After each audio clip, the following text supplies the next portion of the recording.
What is up, everyone? Hope y'all having a great day. Today we're going to talk home management, and we're going to go over just a couple things. One, how to turn off the main shut off electric for your house, how to find and know what your panel box is, how to identify breakers and what outlets are on that circuit, and then we're going to identify what a junction box is and how it should be used.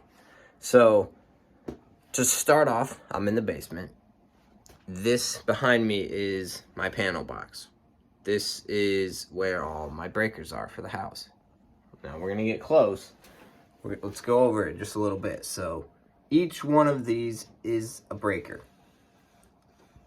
Each breaker runs a circuit. A circuit is considered all the outlets or lights that connect to the breaker.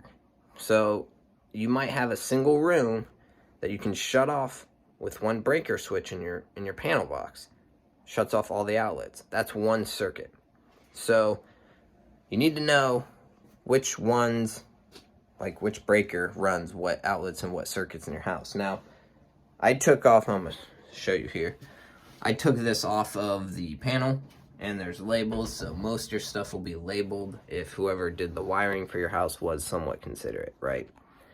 Now, you can turn off almost everything from this panel box I just showed you. There's only going to be a couple times you need to turn off your main power line, and that would be in case of like a fire, an electrical fire, or if you want to rewire one of these breakers, right? So I want to replace all the wires here, and the reason for that is they're really old and brittle. So in order to do that, I'm going to have to turn off the main power, which I will show you how to do in a little bit here. Before you do that, let's identify what you can do without doing that. So this morning, I woke up, I went to microwave something, and the microwave shut off mid-cycle. It was about 5 seconds in and shut off. So your original thought process when an outlet doesn't work should be, let me check the breaker box. And what are we looking for in the breaker box? You're looking for a tripped breaker. Now I'll show you what that means. Let's get you here close. So you see these ones are all facing the inside. That means they're all on. To turn it off, I would push this one to the outside or this one to the outside. Now, if one of these had tripped, in quotes, that's what you call it, it would be sitting right in the middle. It wouldn't be off, but it wouldn't be on. You'd have to turn it off and back on. What that means is too much power was pulled from that breaker at one time. This could happen if you had your dryer running and then you also had an outlet in your bathroom to run a hairdryer, and you turn your hairdryer on and it pops. You have to reset it. Why? Because a hairdryer has a heating element which takes lots of power. The breaker can only handle so much output at a time. So when I went and started the microwave and it didn't go, I was like, oh, maybe I tried to pull too much power. So let's look. Well, none of the breakers were tripped, which means I didn't try to pull too much power. I just lost power somewhere. So then I have an outlet tester. I went, and I'll show you that as well. I tested the outlet, no power to the outlet. Great, now we have to go deeper. So then I had to take the panel off. Why? Because I need to know which wire goes to the breaker I'm trying to track. So I knew it was this breaker that controlled the microwave. It wasn't tripped, so I turned it off. Now I follow the wire up and out of the panel box, and it turns out it's this wire that runs up across the ceiling here. So, like any good detective, just follow what you have. Follow the leads you have. So I now have a wire that's supposed to run from the panel box to the microwave. So you just track it down. I follow it through the rafters. It goes under these two vents and then comes out right in here. Then it comes over to a junction box. So now let's talk about what a junction box is. I'm gonna get up here. So behind me, this is a junction box. Now normally, inside here, you would have, well, one, you wouldn't be able to see any of the wires, that'd be covered.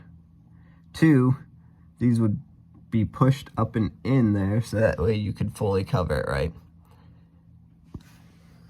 And 3, you should typically have more than 2 wires. Now this one did. I already did some work in here. It had this wire hanging behind me, and it had this wire. I don't need these wires at all. So when I found this junction box, my original thought was, okay, this should be a good point of emphasis. Maybe one of the wires in here just came loose from the bundle under the red tabs I just showed you. Wire connectors, essentially. So I took apart the 2 wires I don't need. And why don't I need them? Well, this one I don't need because it just powers this light here by itself. I don't need that light. I'm going to actually take it out anyway, so it worked well. And then the other one runs up, I have no idea where. Powers, I cannot find anything that it powers. I can't find a light switch or receptacle. My guess is it's something in the attic, and I'll have to go check the attic. And if that's true and I need it, I'll put this black wire back in the junction box. Okay, so that's kind of a lot of talking. Let's focus in and go over this again. So you have power lines. They bring power to your house. Where the power lines connect to your house, there will be a main shutoff. We'll go look at that once we're done going over this again. So from that main shutoff, outside of the house, a power line comes into the house and feeds right into the panel box.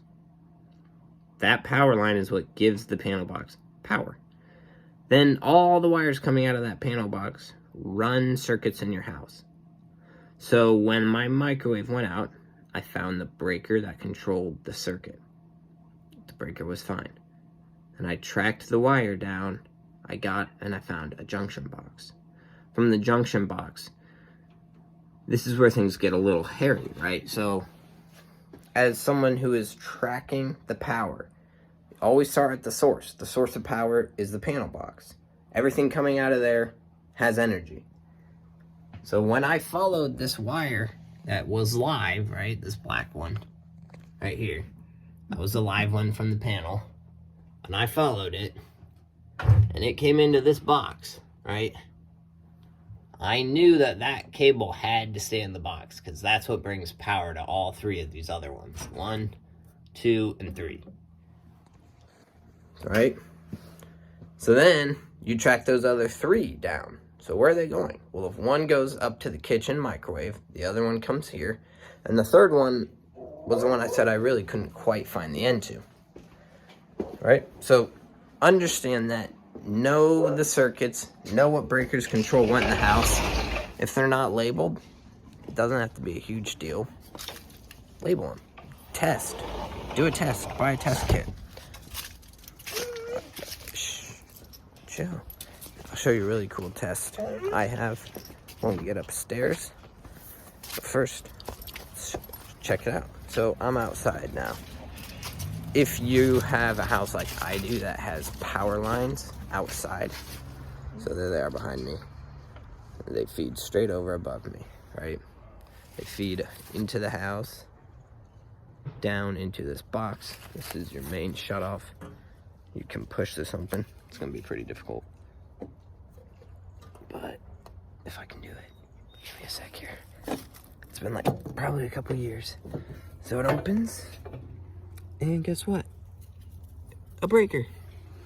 Just switch them down to off. That's it. That'll shut the power off to your entire house. Pretty easy, right? So once the power's off to the house, now you can feel safe and go in and replace breakers and rewire breakers. So, hope that was a bit helpful. I'm gonna show you in the garage too, just in case you don't know. So because I have a separate garage, I have a separate panel out in my garage. This is called a sub panel. Now, I've removed the cover on this one as well to get into. So there is that one. You'll see it has, really it's just got 3 breakers. Each one has 2 switches on it. We'll get into that later, but you can do 2 separate circuits on one breaker if you buy a special breaker. And then again, there's an exposed junction box. It's extremely dangerous. I'll have to figure that out and cover it. So when I go to rewire my garage, I'll just shut off the breaker from my house to the garage panel. I won't have to turn off the main. Why? Because the garage panel is a sub panel from the main panel.